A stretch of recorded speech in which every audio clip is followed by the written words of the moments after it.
Guests, please rise for the entrance of the 45th and 47th President of the United States of America, President Donald J. Trump. And His Royal Highness, Prince Mohammed ibn Salman ibn Abdulaziz Al Saud, Crown Prince and Prime Minister of the Kingdom of Saudi Arabia.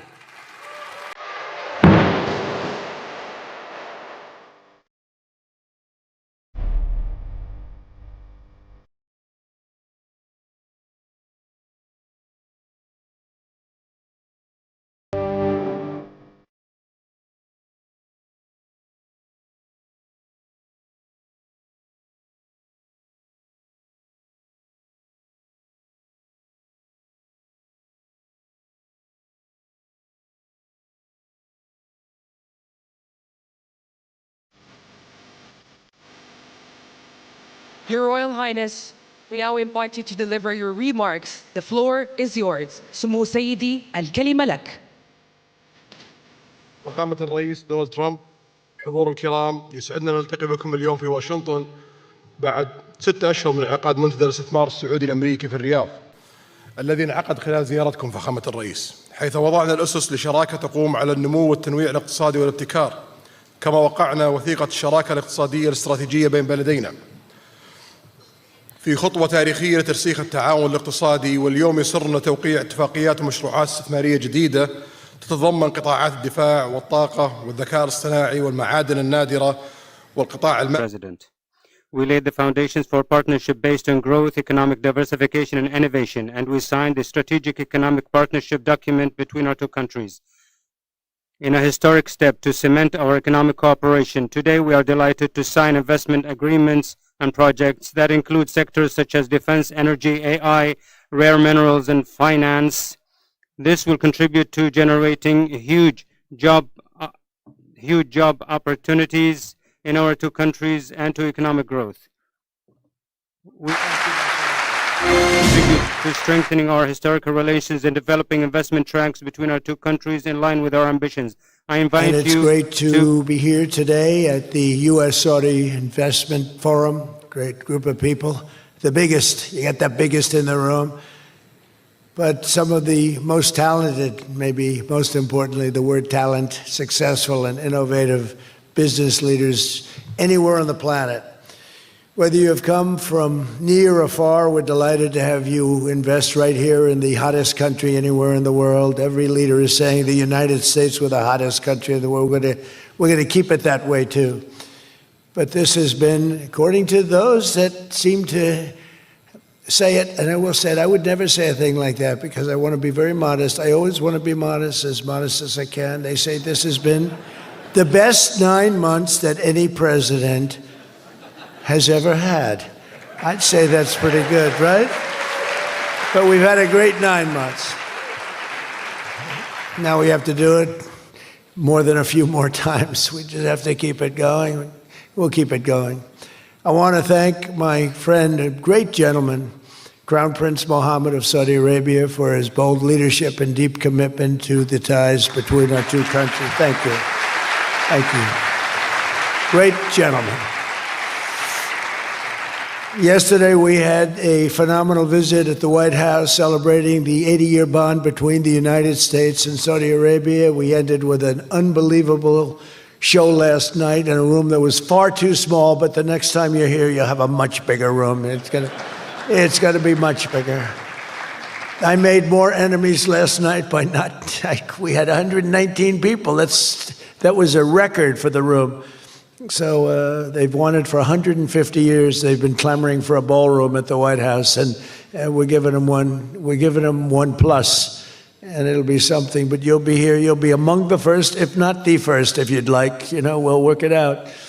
But you had a lot of people that wanted to be there. They really would have witnessed something that was really incredible. The entertainment last night was incredible, including our great opera singer, but including the military. The talent in the military musically is also incredible. So it was great to be with you last night. I think it was something to behold. We officially designated the kingdom yesterday as the major non-NATO ally. That's a big deal. It's actually a very big deal.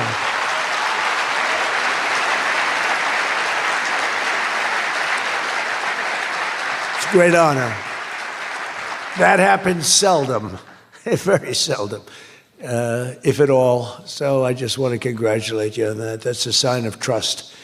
We signed a historic strategic defense agreement yesterday also, and that's something that is likewise very rare, and it's a very honored company that you're in.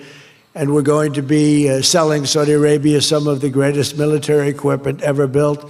We build the best military equipment in the world by far. That's why we do the most business, including nearly 300 American-made tanks is what you're buying, among many other things, the airplanes, and we're working on getting that approved very quickly. It's already approved, but don't worry.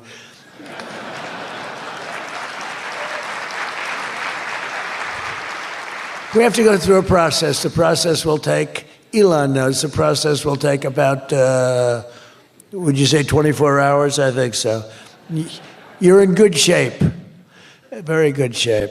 The partnership between our two nations is among the most consequential in the entire world, and together the Crown Prince and I are making an alliance stronger and more powerful than it's ever been before. We've had good relationships and frankly not good. You didn't have a good relationship with Barack Hussein Obama. You didn't have a good relationship with Sleepy Joe Biden.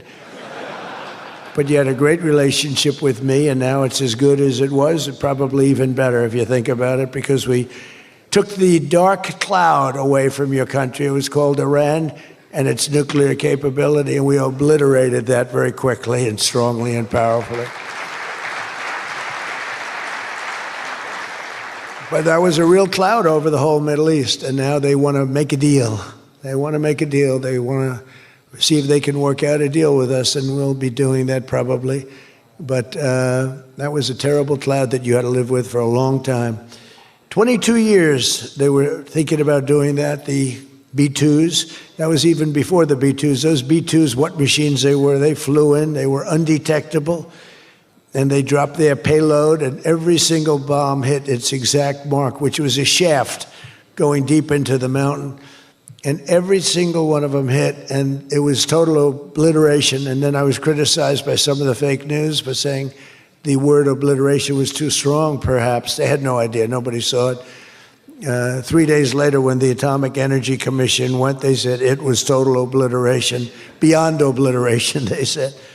But they want to make a deal. We'll see what happens. This week, our countries also signed groundbreaking agreements on civil nuclear energy, critical minerals, and artificial intelligence. And I want to congratulate a lot of the great American leaders, business leaders that are in the room. And you'll do a great job for Saudi Arabia and for a lot of other people in the room that are buying your product, taking your product, and using your product. All of that is in addition to the $600 billion investment in the United States that Saudi Arabia announced during my unforgettable visit there last spring. Well, I said, could you try and get that up to $1 trillion?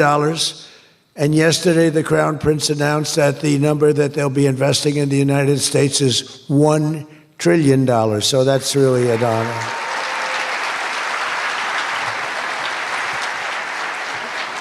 And we just took a picture backstage with some of the great business leaders and some of the great people, friends of mine from your country, and beautiful picture. And while we were taking the picture, I said, could you make it 1.5 trillion? So he's got something to think about. I don't know. We'll get something. I think we'll get something, Scott, right? But many of you in the room are playing a key role in making these projects happen, and we're told that $270 billion in agreements and sales are being signed between dozens of companies, and that's just happening today, $270 billion. That's big stuff. So on behalf of the thousands of American workers who I care about most, I want to thank you for bringing all those jobs and all those great opportunities to America and bringing great wealth to America. We've become a very wealthy country. We have a couple of little things. We're waiting for a decision. We hope that's going to be good, but if it's not, we always find ways, we find ways, but we've done things that nobody thought were possible. And We're taking in trillions and trillions of dollars. Tariffs have been, frankly, the best thing that's ever happened to our country. They've always been used against us, and we never had people that were smart enough to use them in the opposite direction. But now you do, and we have taken in trillions of dollars, and it's been absolutely amazing. We're going to be doing a dividend to the people, low and middle income, moderate income people, of at least $2,000. In addition to that, we'll be paying down debt very substantially. It's the kind of money we're taking in. And really, countries that took advantage of us are no longer taking advantage of us. Friends, some of our friends treated us far worse than our enemies on trade anyway, and we've got that all straightened out. And everybody's happy. They respect us again. You know, it's like one of those things. I think they like us better, and they actually respect us, and it works out much better for us, too. But I especially want to thank our numerous Saudi friends here today, including the ambassador to the United States, a friend of mine, Princess Rima. Thank you very much. Great job. Great representative you have. You sent a good representative. And many distinguished ministers and members of the cabinet, governor of the Public Investment Fund. Where's Yasser? Yasser's here someplace. Sometimes I see him dressed both ways. I don't know. It's cooler that way. I'd dress that way if I could. Yasser's terrific. He's a terrific man, actually. So thank you very much, Yasser. And Secretary Scott Bessent, who's been fantastic. Where's Scott? We're thinking about him for the Fed, but he wants no part of it. He likes being Secretary of the Treasury. I think we'll leave him. So let's cross your name off, right? Officially, right? Remember, you said that. I love the Fed job. To me, it's the easiest job in the world. You play golf for 28, 29 days, then you go and make a little speech, tell everybody, in the case of the current guy, the wrong information because he has no clue. But if you have good instincts, you know, it's all based on instincts. I see they want to hire 3,000 economists, 3,000, to report to the Fed chairman. What are they going to do? Take all this information? 3,000 economists. That's why they're spending $4 billion on renovating a building that should have cost $25 million to do. They should have spent $25 million. They're building a basement into the Potomac River. I could have told them that's very tough to do and it doesn't work and it's very expensive. But they're up to $4 billion headed by this clown. But we have 3,000, think of it. They want to hire 3,000 economists. So they took a poll and they interviewed 71 people. And of the 71 people, 2 people got it right. 2 people. One was a great economist whose name I won't tell you because I don't like him personally, but he is good. And the other one that got it the most right was a man named President Donald J. Trump. Do you believe it? And I didn't have an economist. Well, I had Scott. But we got it right, didn't we? Huh? We got everything right. Doug Burgum, where's Doug? Will you please drill a little bit faster? Between him and I'll tell you, you and Chris was great on television, and he's setting records. They're setting records, but I'll never be satisfied. Drill, you know, we got elected. Drill we must, I called it. Drill, baby, drill. Con Edison, a great utility from New York many years ago, they used to have it said, drill we must and dig we must. So when they were digging in a road, they'd have a sign, dig we must. Well, now we're putting those utilities to shame because I'm allowing all of those AI plants that are being built to build their own electric generating force, and they're building them like nobody's ever seen, and they're coming up with ideas and new contraptions like nobody's ever seen. And this way they can't blame me for not producing electric. I said, you produce it yourself. And actually they didn't believe I was saying that because nobody ever thought of a thing like that. They're building a massive plant. They were going to hook it up to a 200-year-old grid. And you know that wasn't going to work because there's no way of doing that. No way we could have done that. And I had the idea. This was my idea, approved by a couple of people. I said, why wouldn't that happen? They're building a plant for $50 billion. You know, if you build a shopping center for $50 million, it's okay. It's not a bad shopping center. 500 million, you're talking about top of the line. 50 billion. So when it was first explained they're spending 50 billion, I said, no, you mean 50 million. No, sir, we mean 50 billion. And then I saw some of them that were the size of Manhattan. I said, they did mean 50 billion. And I said, well, what you're going to do is with that, how would you like to build your own electric generating plant? And they looked at me like I was crazy, because something like that, they really didn't understand it. The smart guys, they didn't understand it. They said to me at the next meeting, sir, the biggest problem we have will be electricity. I said, you don't understand. I told you last week, you're going to build your own. I'm giving you approval to build your own plant, and you will be approved within a period of 2 to 3 weeks. It used to take 20 years prior to termination. In other words, you would wait 20 years and you wouldn't make it. You'd be voted down 5 to 4. I said, we're getting you approved in a 2-week, 3-week period. In fact, Lee Zeldin, one of the superstars of this administration, I said, Lee, if it's oil and gas, get them approved in 2 weeks.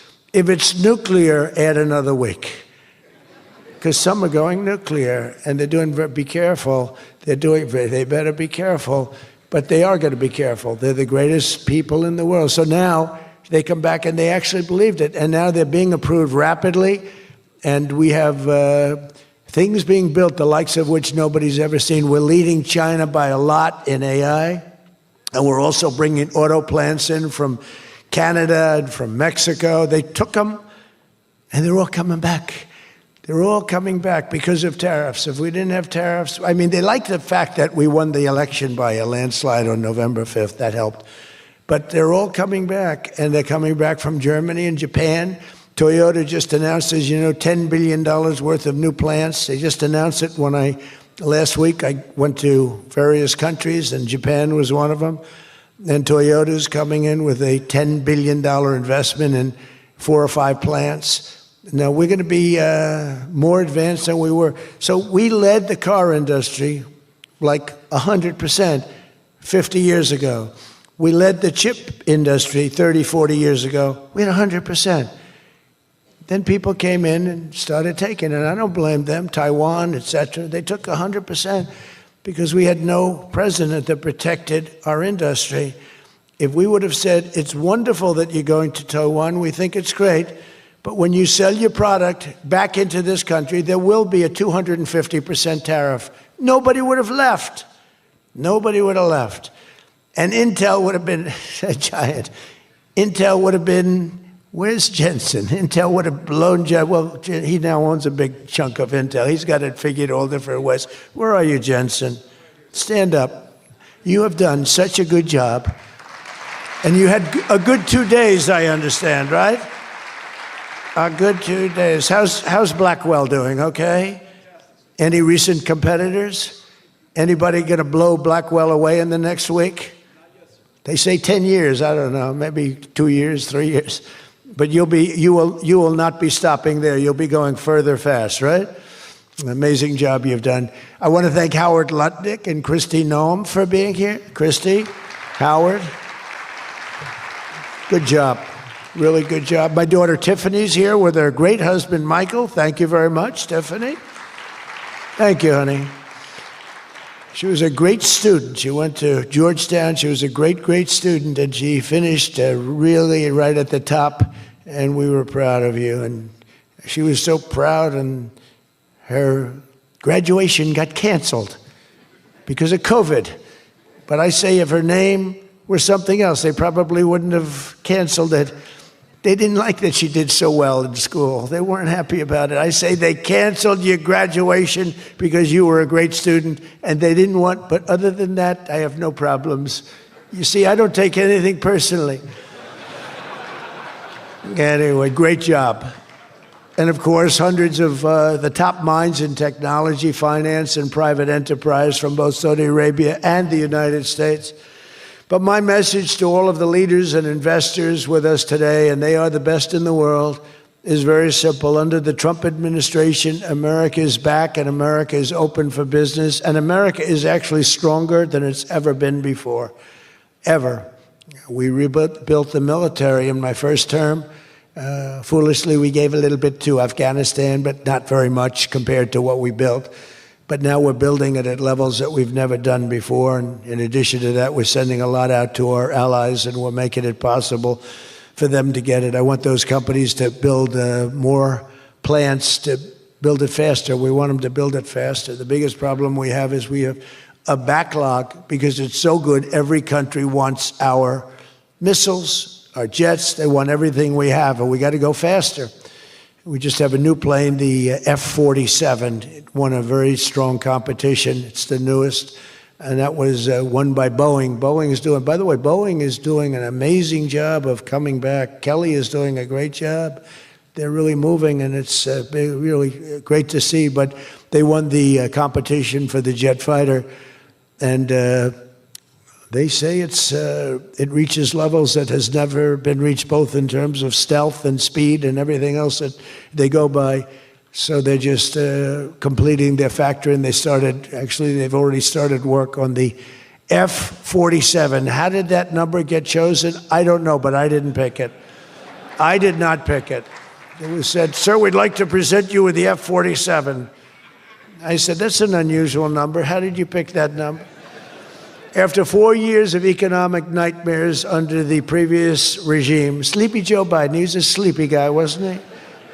Think he would have been here today? I don't think so. Americans have rejected the failed, and they were really failed, far left models that you were looking at of high taxes and massive spending, soaring costs, crushing regulations, and trillions of dollars in green new scams. Everything was a new scam, green, green, green. Look, I'm all for the environmental everything.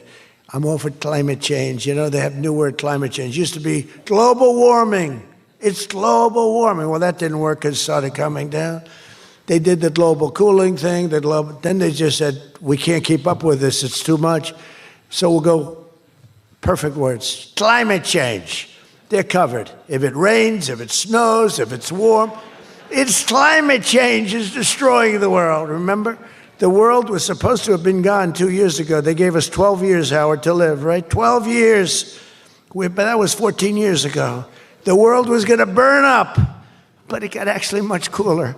They know these people. It's a little conspiracy out there. We have to investigate them immediately. They probably are being investigated. Their policies punished success, rewarded failure, and produced disaster, including the worst inflation in our country's history. We had the worst inflation in history, and now we have a beautiful normal inflation. It's going to come down over the next few months a little bit more, but we have a nice normal inflation. We had the highest inflation in the history of our country. 9 months ago, our country was dead. But now America is the hottest country anywhere in the world. We're the hottest country. I don't care what country you're with. America is the hottest country considered. And we did this in a period of 9 months. We're a little longer than that, but it took me about 2 weeks to get started. We're rewarding those who build and create, invent, and invest in the USA. And you know, our tax, I call it the great big beautiful bill. It's the biggest bill ever passed in the history of Congress. And Scott and I and all of us, we sat down and we said, let's do it, along with the Speaker and John Thune and everybody, said, let's do it all in one bill. And a lot of people were they said, you'll never get it approved. And we didn't have a huge majority. We had a huge presidential win. We won everything. We won all 7 swing states. We won the popular vote by millions. We won everything.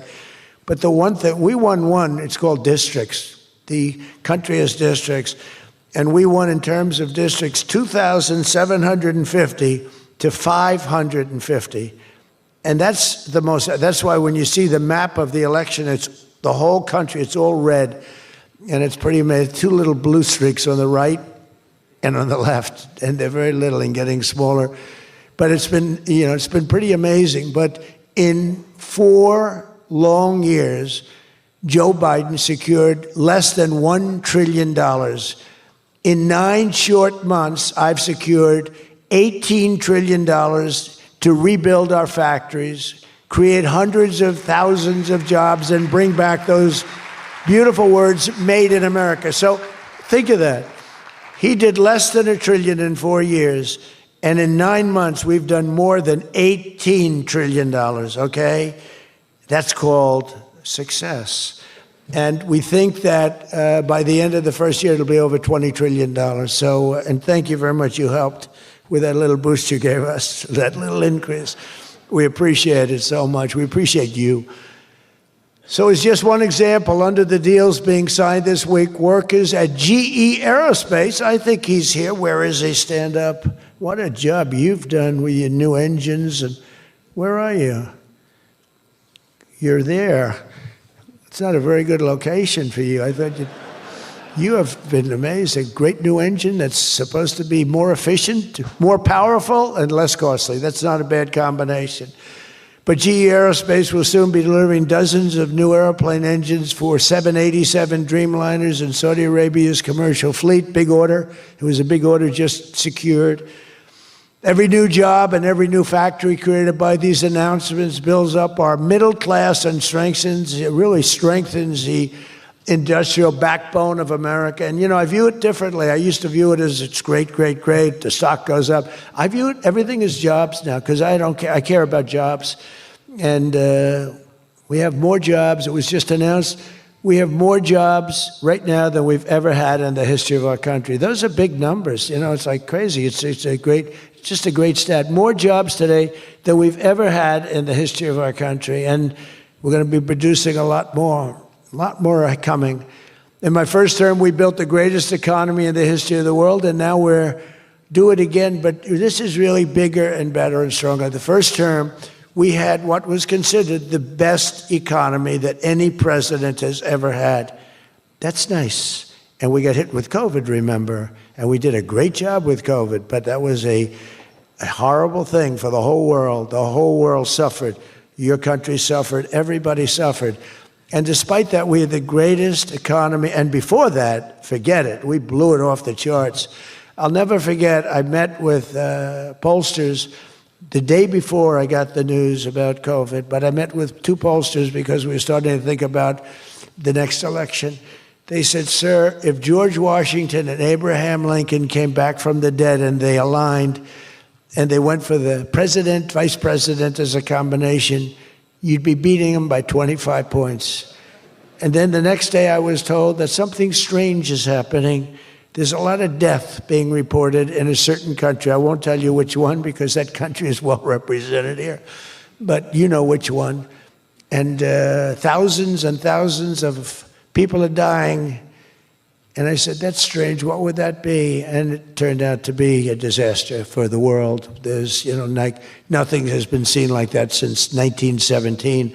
I always thought that when I heard, you know, pandemic or anything you want to call it, but I always thought that was like an ancient phenomena, that could never happen in modern times, but it did. But we did a great job with all of the things that we did with the vaccines, with so many of the drugs that we came up with, making you better. Regeneron is an example. Regeneron was fantastic. I give them great credit for what they did.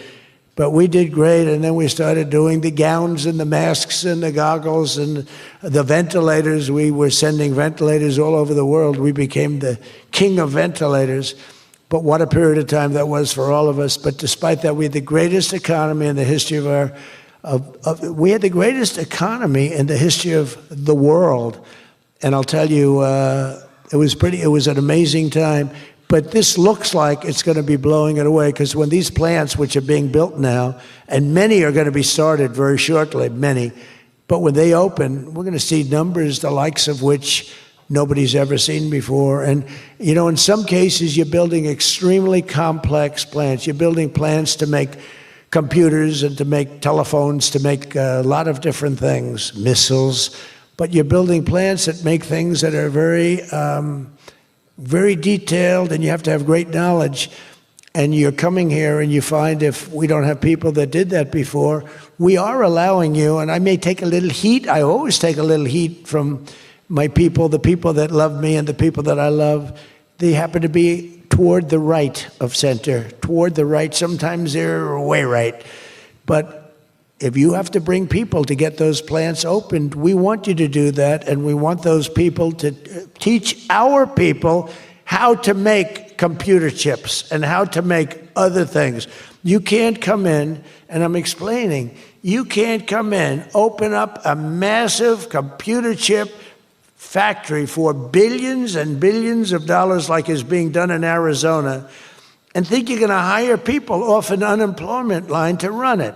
They're going to have to bring thousands of people with them, and I'm going to welcome those people. Now, I love my conservative friends. I love MAGA, but this is MAGA. And those people are going to teach our people how to make computer chips, and in a short period of time, our people are going to be doing great, and those people can go home where they probably always want to be. You know, when people are born someplace, they tend to want to go, and we have the greatest country in the world, but they want to go. But they're going to do. We had one case in Georgia where a battery factory, batteries are very dangerous to make. They're complex, much more complex than people understand. And they spent $1 billion to build a factory, and they were told to get out. And I said, stop it. Don't be stupid. And we worked it out. And now they're teaching our people how to do it. But they're going to have to spend, Jensen, I don't think you can open up a big plant with your friend from Taiwan where we're going to have 40 or 50% of the computer chip business at I don't think you can do that with people that don't even know what a chip looks like. Do you agree with that? So somehow, you know, the people that are against this are really, really smart. They're unbelievable patriots, but they just don't understand. Our people have to be taught. This is something they've never done. And we're not going to be successful if we don't allow people that invest billions of dollars in plant and equipment to bring a lot of their people from their country to get that plant open, operating, and working. I'm sorry. So my poll numbers just went down, but with smart people, they've gone way up. They've gone way up. And I mean that. So for those of you that are doing the plants, you're going to have all the help you need, and you're going to do a great job. And you're going to teach our people how to do it, and our people are going to be just as good as your people ever were in not such a long period of time.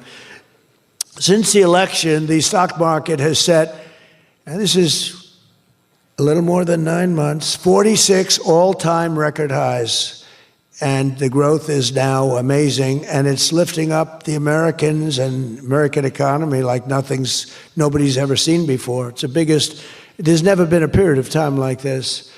Wages for hourly workers are rising at the fastest pace in 60 years, and real wages for construction workers are up $2,200 a year, and that's good, and that's spending. They're going to spend. They're going to buy many of the things that you're making. In 9 months, we've lifted over 600,000 Americans off food stamps, and that's happening rapidly. You know, when we had the problem 2 weeks ago on the SNAP, and they talked about all of this, the numbers. So when I left, which was a rigged election, by the way, but that's okay. You know, they used to go crazy. I'd say rigged election. Oh, nobody complains anymore because now they realize it was, and it's been proven, and it continues to be proven. But when I left, that number was $7 billion. Now it's $47 billion. That's Biden. So if you think about it, if Kamala, who's the same basic thing, grossly incompetent, he was incompetent, they're all incompetent because their policies are incompetent. Open borders, men playing in women's sports, transgender for everybody. I mean, they got the worst policy. I don't talk about it too much because if I talk about it, they might change. So, no, I don't talk about it. I tell people, don't talk about it. Wait till 2 weeks before the election and hit the hell out of them. Right? We talked about that, right, Elon? He said, we wait 2 weeks before. It's almost like you're at a war. Don't shoot yet. Don't shoot. Hold your fire. The enemy's rushing. Hold your fire. Don't shoot. Okay, now you can go. 2 weeks before. But I watched a guy the other day, a congressman, fighting for men playing in women's sports. And the new weightlifting record for a certain weight was just set. The man was 119 pounds higher than a woman champion who was a phenomenal champion. beat her by 119, and he was an average lifter prior to transitioning. A lot of the Saudis are sitting here saying, what the hell is he talking about transition? They don't do a lot of transitioning. They're sitting here, the Saudis are saying, what is he talking about? They're saying, what do you mean women are playing against men? No, that doesn't happen, does it? Yeah, it does. These people are crazy. 1.9 million more American-born workers are employed today. Think of that, than when I took office. So we picked up almost 2 million workers, and more Americans are now working, as I said, than at any time in the history of our country. Under Biden, 1 out of every 4 new jobs went to increase the size of the federal government. So in other words, 1 out of 4 was a federal worker. Well, I love our federal workers, but that's not the way you can build a country. It's a short road to a disaster. Under my administration, 100%, think of that, of all new jobs created came out of the private sector. In fact, the federal government, we cut thousands and hundreds of thousands of jobs out of the federal government. Now, if I wanted to do something for purely political reasons, I'd say, Susie, let's hire a couple of million federal workers. And you know what happened? Unemployment is unbelievable. We don't do that. They did that. They used to hire workers in order to fudge up the numbers. The federal workers. By the way, Susie Wiles, most powerful woman anywhere in the world by the biggest, most important magazine. Susie Wiles, she had her father, Pat Summerall, the great announcer, he was a great football player, became an even greater, the voice of the NFL, and he was supposed to be a tough cookie, and I believe it 100%. Most powerful woman in the world. She can take out a country, take out a country with 1 phone call. That's power. I don't know if I could do that, but she could. Thank you, Susie. Do you feel good about the job you're doing? Huh? She's never going to be satisfied. She's doing a great job. We're also making incredible strides to make America affordable again. That's a new word that they're using. Affordability, they talk. They had the worst inflation in history. They had the highest prices in history. The country was going to hell. The only thing that we're going up in is our stock market, okay? The only price that we really have, I mean, we're bringing prices down, but they came up with a new word, affordability.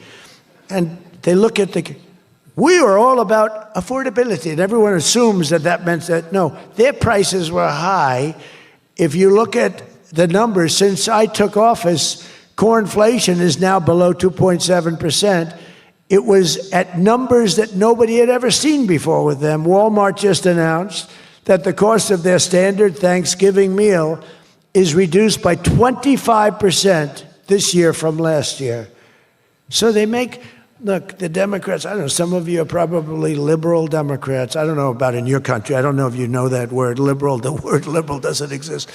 But they have a new word now. You can't use liberal, you have to use the word progressive. And I don't like using it. It's a beautiful word, progressive. Progressive, that's not them. They're regressive. No, they're regressive. Think of it. So if I don't get in, we have $20 trillion. Let's say she gets in. Instead of $20 trillion, you'd lose $10 trillion, and your welfare and other benefits would go up by 30%. Look at SNAP, look at what happened there. From 7 million to 47. From 7 billion to 47 billion, it would be that. So we would lose business, countries and companies and people would flee our country. They would flee, and all of the other things would go up. In other words, would end up with the shell of a country, and I'm being nice when I use the word shell. This country would have been in big trouble, and I don't want to get him in trouble, but that gentleman right there, the most respected man in the room, that's today because we're here. Most respected man, I have to say that. Don't worry, when I'm with other countries and the leaders sitting there, I say the same about them. Don't worry. Don't get carried away. No, the most respected, one of the great leaders, he told me when I was in his country, he said, And I use it all the time. Sometimes I refer to him because I have great respect for him. I figure it sells better. But he said exactly these words. He said, it's amazing what you've done. 1 year ago, your country was dead, and now you've got the hottest country in the world. You were the first one that said that. And I've used your name hundreds of times. I use your name, I say, that King of Saudi Arabia said. But anyway, but it's true. We were a country that was in really bad trouble. We were a country that would have been dead, I believe, within a year or 2 years after the election. We were headed in a very bad direction. And now we're headed in the best direction, I think, that we've ever been headed. According to the USDA, Turkey is down, think of that, 33%. And I'm not talking about the country of Turkey. He's doing fine. Erdogan is doing good. Just want to, I don't want him calling me. I'm not down 33%. He's a friend of ours. We got to take care of our friends. Since March, egg prices are down 86%. Think of 86%. Many other prices are down in a similar number. When I first came into office, my first 3 days, I had a news conference, and they started screaming at me. Those people, that's a lot of people back there. Look at all the fake news. They started screaming at me, eggs, eggs. I didn't know anything about it. I said, what's going on with eggs? They're up quadruple. I said, I've only been here for 3 days. And we'll work on it. And we got them down very substantially. They said, don't buy eggs for Easter. At the White House, we have an Easter egg hunt. We buy thousands of eggs. The people come from all over, thousands. They asked me, sir, would it be possible this year to buy plastic eggs? I said, I'm not buying plastic eggs. The kids are going to pick up an egg. They're going to, what the hell kind of an egg is this? And we bought maximum number of regular eggs, and we got the prices. Brooke Rollins did a great job, Department of Agriculture. She did a fantastic job. And eggs are way down now. Mortgage rates are down despite the Fed. Scott, you got to work in this guy. He's got some real mental problems. No, there's something wrong with him. It's just sweet. I'll be honest, I'd love to fire his ass. He should be fired. Guy's grossly incompetent. And he should be sued for spending $4 billion to build a little building. I'm building a ballroom that's going to cost a tiny fraction of that, and it's bigger than the whole thing put together. You got to work on him, Scott. The only thing Scott's blowing it on is the Fed. Because the Fed, the rates are too high, Scott. And if you don't get it fixed fast, I'm going to fire your ass, okay? I can't tell you, Scott, sir, don't fire him. Sir, please don't fire him. He's got 3 months to go. Don't fire him. I want to get him out, Scott. Please. He's the voice of reason. You're very lucky you have him, I'll tell you that. Done a good job. I think Howard's a little bit more for firing him. Right, Howard? I think Howard would say, get him the hell out of there. Anyway, while congressional Democrats wanted the largest tax hike in history, they wanted to raise your taxes by 42% 44%. I proudly gave you the largest tax cuts in American history. Don't forget, the great big beautiful bill doesn't kick in until January 1st. So all these numbers that you're reading about, all these great numbers, that's without the tax cuts. The tax cuts take effect on January 1st, and that's no tax on tips, no tax on overtime, and no tax on Social Security for our great seniors.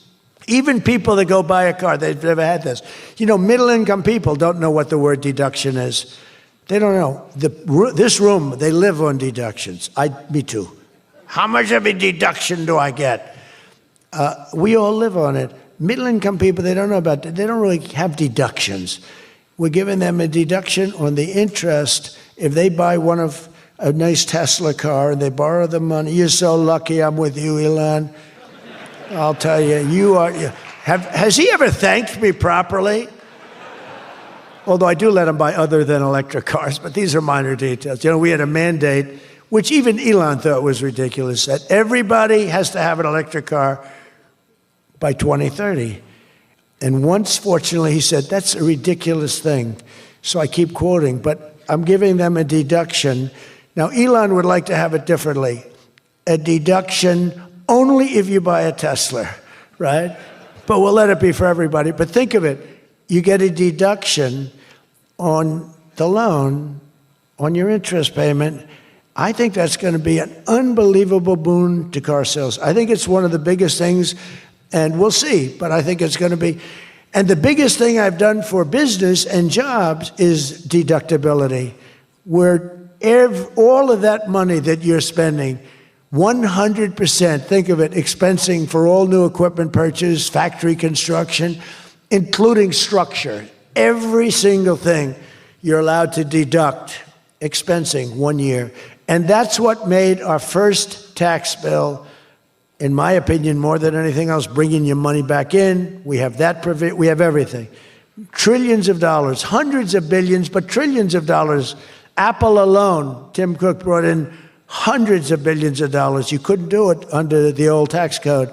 You'd have to pay so much tax, and just the bureaucracy of it. We made it very simple. We charged a fair rate, and we took in billions. Well, we have that. But the expensing, to me, was the thing that made it so successful. And the other thing is all of those tax cuts that we got, that was the largest tax cut in history. On top of adding to those cuts, we extended the original tax cuts. If we didn't extend, you would have had about a 58% tax increase from that point, and we were able to get that extended. So I want to thank the Speaker of the House, and I want to thank John Thune. And a lot of people thought that bill, because we put everything into that one, we took 4 years worth of things and we put them into the great big beautiful bill, and we got it passed. It was close, like about a quarter of a vote. It was on fumes. We thought for a couple of moments we were not going to be able to get it. Then we would have had to have it in 9 or 12 or 14 different bills. And I don't think we would have gotten many of them approved. We would have gotten some easily approved, but some we would have gotten no votes on. By putting it all together, we got everything.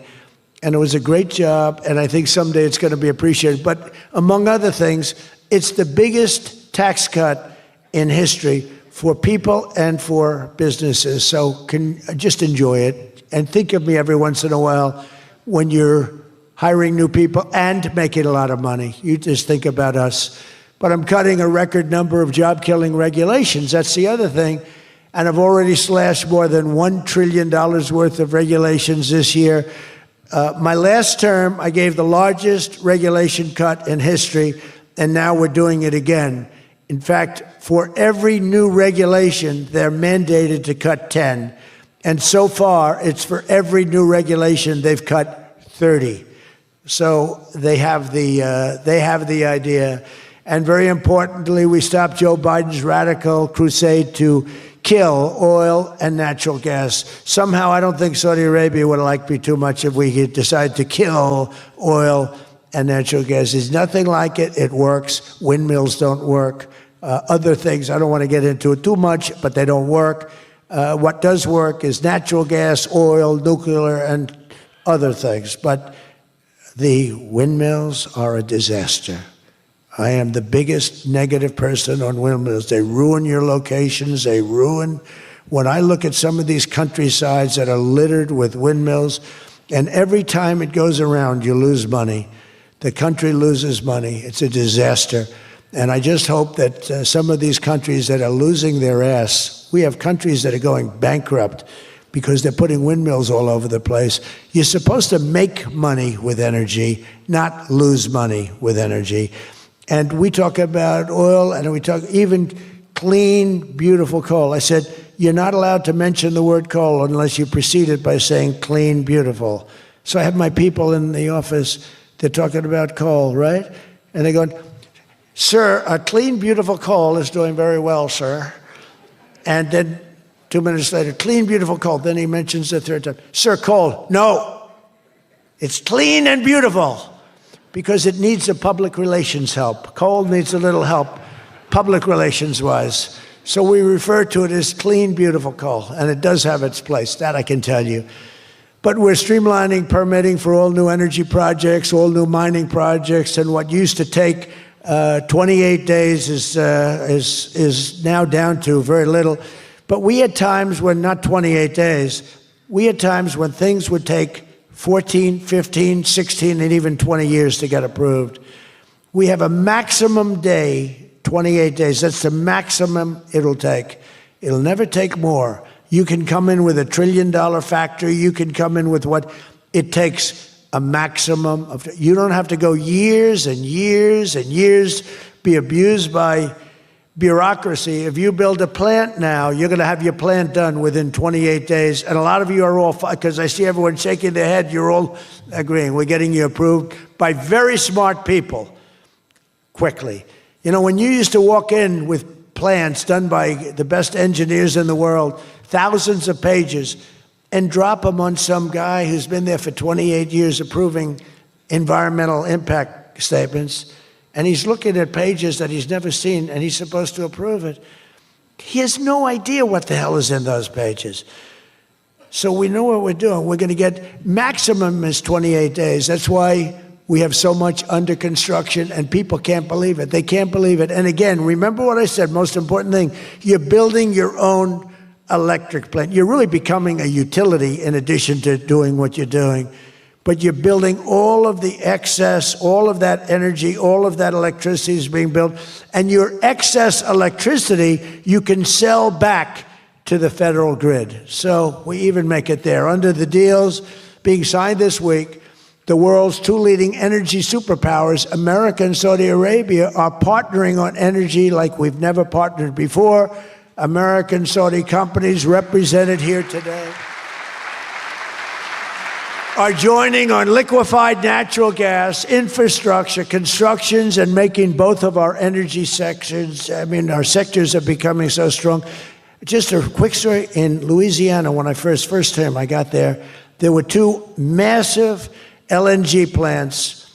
One was under review for 14 years and was being rejected. The other one was for 18 years. The people of Louisiana, Doug, you know exactly what I'm talking about. And one was $20 billion, one was $24 billion, like the biggest things, like 3 Empire State Buildings lying on its side. It was massive. And I said, whatever happened with those plants? Well, sir, they're under review. How long has it been? 14 years and 17 years. And they had given up. Massive investments were being made by other countries and the richest people. They couldn't get them approved. I got myself involved. Right, Doug? The first one, I got approved in 1 day. The second one, I got a little cocky. I took my time. It took me 1 week. And they're both operating today, and they're tremendously successful. I got one, think of it. After 14 years, I was in office. I got involved. I got it done in 1 day. And it's been a tremendous success and made a lot of money for our country and for a lot of other people. And the other one took 1 week to get done. That one was under review, I think, for 14 or 15 years, both of them.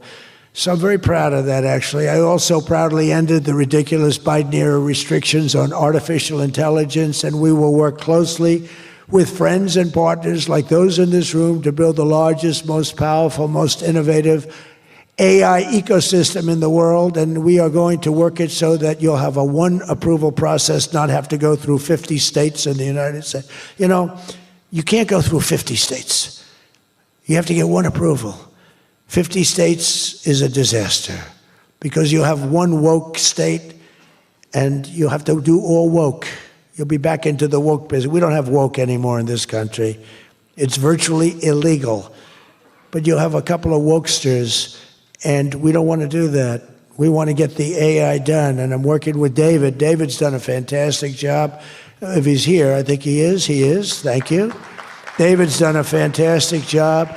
But we want one approval, one, and hopefully you have the right guy in the federal government. Hopefully you have the right president, but you have one approval, one approving body, not 50, not, hundreds of people all over the country looking at what you're doing. And basically you're forced to take the worst and the most onerous, right, Jensen? Are you happy with that, Jensen? Thank you. If Jensen's happy, I'm happy. But what's very important, we have to do that. And we have a couple of very good, very well-meaning senators that think every state should have a right to approve. We're not going to do that because that will not allow you to do what we have to do. And we'll get that straightened out. Together, the United States and Saudi Arabia are unleashing really the most incredible new prosperity together. And we're also making history and forging peace. And I've settled 8 raging conflicts, 8 wars. I've settled 8 wars. I have 1 to go. You know what that one is. I thought that was going to be my easy one because I have a good relationship with President Putin, but I'm a little disappointed in President Putin right now. He knows that. I thought that was going to be the easy one. I settled 1 war, 36 years. I got it done in 1 day. I had another one, 32 years, millions of people killed. Even Congo and the Rwanda, they had 10 million people killed. It was out of control. I got that settled. I have a man's father who happens to be in this room doing a great job, right? Got that settled. I settled 8 wars. And I'll tell you, His Majesty would like me to do something very powerful having to do with Sudan. It was not on my my charts to be involved in that. I thought it was just something that was crazy and out of control. But I just see how important that is to you and to a lot of your friends in the room. Sudan, and we're going to start working in Sudan. I didn't think that that was one that was going to be so easy to do, but we're going to start working. Mohammed said, yeah, thank you. Thank you to you. No, it wasn't on my charts because I'm good at settling disputes, and I've always been. I've done very well with that over the years, even before this. But I was talking about the different wars, and look, India, Pakistan, they were going to go at it, nuclear weapons. I said, that's okay, you can go at it, but I'm putting a 350% tariff on each country, no more trade with the United States. No, you can't do that. I said, I'm going to do it. Come back to me, and I'll take it down, but I'm not going to have you guys shooting nuclear weapons at each other, killing millions of people, and having the nuclear dust floating over Los Angeles. I'm not going to do it. They said, we don't like that. I said, I don't care if you like it or not. So I was all set. I told Scott, 350% tariff to settle that war. If you don't, we'll make a nice trade deal. They were in the midst of a deal. Now, no other president would have done that. Another guy would have, like Joe Biden, doesn't even know what countries we're talking about. He wouldn't have any idea. There'd be no tariffs, no nothing. Just the whole world would go to hell. But no, I used tariffs to settle all these wars. Not all of them. 5 of the 8 were settled because of the economy, because of trade, because of tariffs. So I did this. But, and then, I'll tell you what, the Prime Minister of Pakistan called me. Thank you very much. He actually said, I saved millions, and he said it in front of Susie. He said, President Trump saved millions and millions of lives. He doesn't even know that, but he saved millions of lives, and he talks about it. And I got a call from Prime Minister Modi saying, we're done. I said, you're done with what? We're not going to go to war. I said, thank you very much. Let's make a deal. But I saved a lot of people, millions of people, on many other wars. Azerbaijan, you know what was happening there? I settled that. That was going on for many, many years. Actually, Putin called me. He said, I can't believe you got that one settled. We've been trying to settle that one for a long time. I said, don't worry about that. Just let me settle your frickin' war, okay? You don't have to help me. I don't need any help. I need help with your war. And it'll get done. But working with the Crown Prince was amazing because he mentioned Sudan yesterday. And he said, sir, you're talking about a lot of wars, but there's a place on earth called Sudan, and it's horrible what's happening. And I viewed it as being just sort of a freelance, no government, no this, no that. And he explained the whole culture and the whole history, and it was very interesting to hear. Really amazing, actually, to hear. And we've already started working on that, okay? He said that would be the greatest thing you can do. That would be greater than what you've already done. That was your expression. Is that a correct expression? Pretty good. So we're working on that. We started about 30 minutes after you explained to us the great importance of that. I view it differently now than I did just a day ago. But we also, as you know, we had a historic ceasefire. We ended the war in Gaza. And 2 days ago, incredibly, the United Nations Security Council backed the Trump peace plan, and we have a great peace plan. We have peace in the Middle East. This is a strong peace too. They say, oh, it's tentative. It's not. This is a very strong peace. We have 59 countries signed on, and when there's problems, I'm getting calls from countries. They want to go in and lead the fight to solve the problem if we have any problems. But right now, it's looking very good and endorsed. They endorsed the United Nations, what's called the Board of Peace, chaired by a person called Donald J. Trump. I accepted the chairmanship. They asked me to be chairman. That's what I needed. It's just a little more work. But it's a great honor. That'll be the greatest board ever assembled. When do you see this board? This board will blow every board away.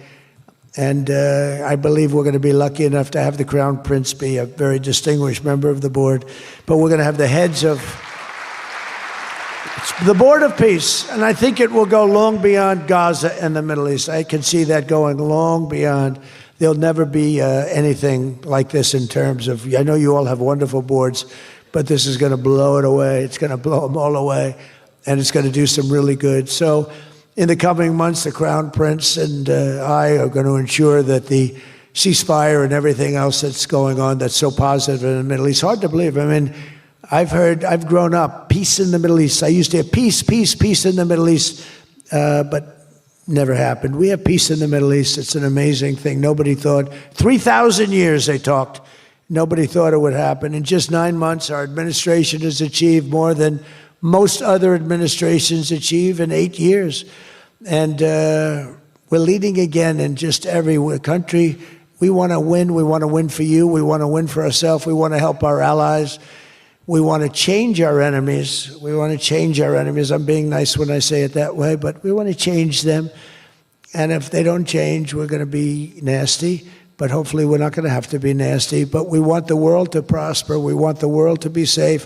Our alliances are flourishing like they haven't before. And, you know, they're respecting America again. They didn't respect us. We were like a bunch of stupid people.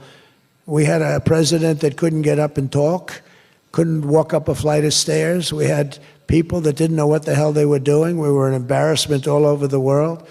But now we have people that are respected at levels that we've never seen before. So I just want to tell you that this is a group that I respect. I read every single name of every single person sitting in each and every seat. And I either know you or I know of you. This is an amazing group of people. And it really is headed by that gentleman sitting right smack center with 2 seats in between him. He wants plenty of room. And he's going to be the king of Saudi Arabia right now. He's the most distinguished gentleman. He's my friend. And thank you very much for what you've done for us, and we will always be with you. Thank you, Mohammed. I appreciate it. Thank you, everybody. Thank you very much. Thank you.